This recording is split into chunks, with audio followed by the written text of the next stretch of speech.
Hi అండి. Welcome to my channel. మా అమ్మాయి అయితే ఆకలేస్తుందంటే అప్పటికప్పుడు వెజిటేబుల్ పలావ్ చేయమంటే సరే అని అప్పటికప్పుడు రెడీ చేస్తున్నానండి.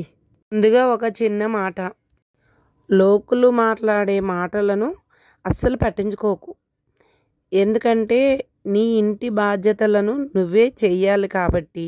నిజమే కదా ఫ్రెండ్స్? అవునా కదా? ఒక కామెంట్ చేయండి. నేనైతే నిజమే అనుకుంటున్నాను. మీరేమంటున్నారు? వెజిటేబుల్ పలావ్ సింపుల్గా చేసేయచ్చండి. కాయగూరలన్నీ కోసేసి అవన్నీ ఒక ప్లేట్లో పెట్టేసుకొని అల్లం వెల్లుల్లిపాయి, కొద్దిగా మసాలా మన ఇష్టం ఉంటే వేసుకోవచ్చు, లేకుంటే లేదు. కొత్తిమీర, ఆకు, మసాలా దినుసులు అన్నీ రెడీ చేసి పెట్టుకోవాలి. బియ్యం అయితే కడిగేసి ఒక పావు గంట ముందే కడగాలండి బాస్మతి బియ్యము.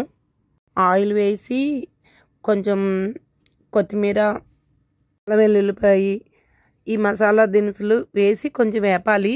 బాగా వేగిన తర్వాత ఈ కాయగూరలు కూడా కొన్ని ఒక్కొక్కటి వేసేసి కొంచెం ఒక 5 minutes వేపేయాలి. అందులో కొద్దిగా కారము, పసుపు, ఉప్పు, లైట్గా సరిపడా ఉప్పు వేసుకోవాలి.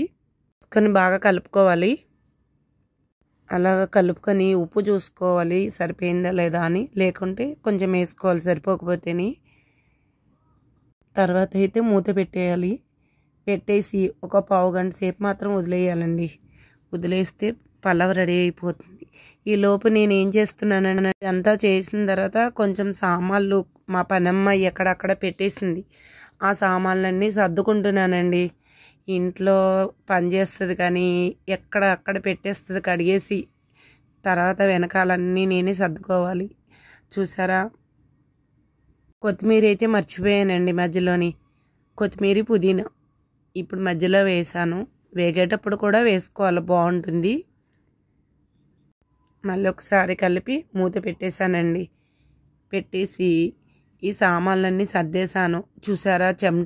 చెమటలు పెట్టేస్తున్నాయి ఒళ్ళంతా. అమ్మో, ఎండాకాలం పని చేయాలంటే చాలా కష్టమండి. అక్కడ కూర్చున్నానే కానీ ఒళ్ళంతా ముద్దయిపోయింది స్నానం చేసినట్టు. పలావ్ రెడీ అయిపోయిందండి. Vegetable pulao ready. మా పలావ్ నచ్చితే, మా ఛానల్ నచ్చితే ఒక లైక్ ఇవ్వండి, కామెంట్ చేయండి. కొత్త వాళ్ళు సబ్స్క్రైబ్ చేసుకోండి, ఒక లైక్ ఇవ్వండి. అయితే ఫంక్షన్ ఉంది, వెళ్ళాలి. నెక్స్ట్ వీడియోలో కలుద్దామండి. Thank you so much. Bye bye.